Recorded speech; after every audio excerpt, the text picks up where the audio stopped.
السلام عليكم ورحمة الله وبركاته. أهلا بكم حبايبي في مطبخ أم حمزة الأكل البلدي. ازيكم النهاردة؟ يا رب تكونوا بألف خير وصحة يا رب. النهاردة يا جماعة بإذن الله إن شاء الله هعمل شوية فول يا جماعة بالثوم بالطماطم يعني بالخلطة. يا رب بإذن الله كده ينال إعجابكم. طبعا لو عجبك الفيديو بتاعي ممكن تعملي لايك واشتراك وتفعلي زر الجرس عشان يوصلك كل جديد. طبعا يا جماعة الفول ليه يعني هو طرق يعني كتير، فاحنا هنعمل كده بطريقه كده انا هقولها لكم هي باذن الله ان شاء الله. يعني كده معلقه كده هي ثوم مفروم. انا ما بحبش البصل، انا الصراحه يعني ما بحبوش.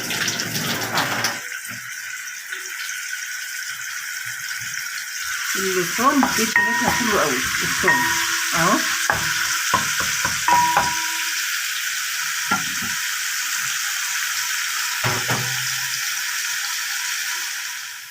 كده خلاص اهي هننزل بقى عليها كده معلقه كده معجون الفلفله اللي انا عاملاها عندي في البيت اهو.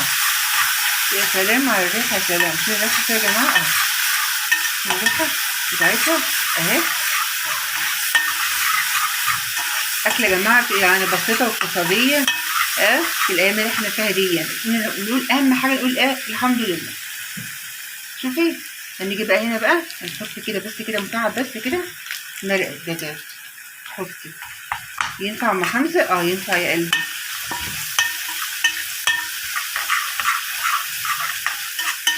اهو كده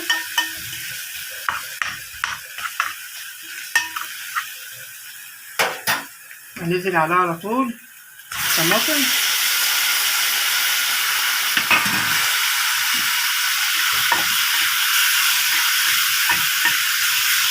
متحطيش مية دلوقتي خالص، دلوقتي هي تنزل ميتها اهي كده.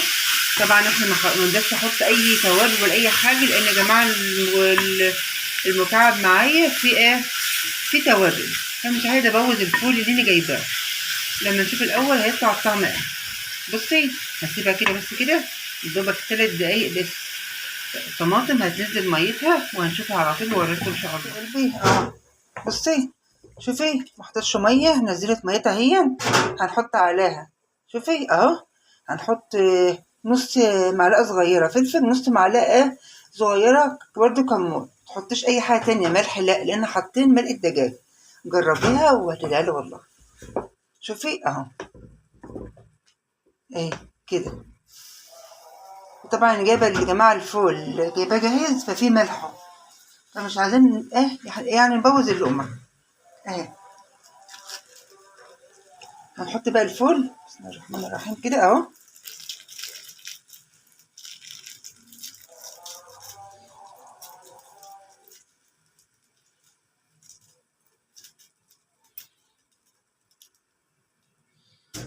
كده بسم الله الرحمن الرحيم اهو.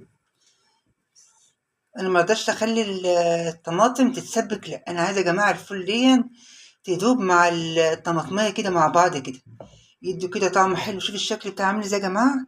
ايه يا جماعه ده الفول ده ولا بس اهو.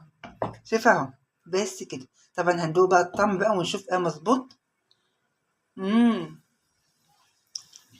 مش محتاجه اي حاجه، محتاجه بس سيبها 10 دقايق بس يا دوبك تتسبك معايا. ونغرفها بقى ونغرف عيش كده يا جماعة بقى وقرصة طعمية ويلا وبصلاية.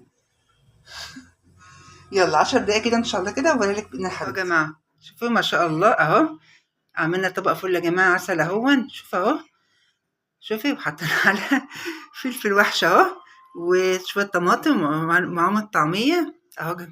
بصلاية بقى ورغيف عيش والف هنا وشفا. يا جماعة عملنا شوية فل بديل اللحمة. حط مرقة دجاج كأنك بتاكلي لحمة، وده لأم حمزة.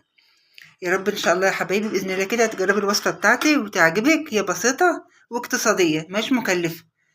طبعا لو عجبك الفيديو بقى ما تنسيش تدعميني وتشتركي في قناتي وتفعلي زر الجرس عشان يوصلك كل جديد من أم حمزة. يلا حبيبتي مع السلامة.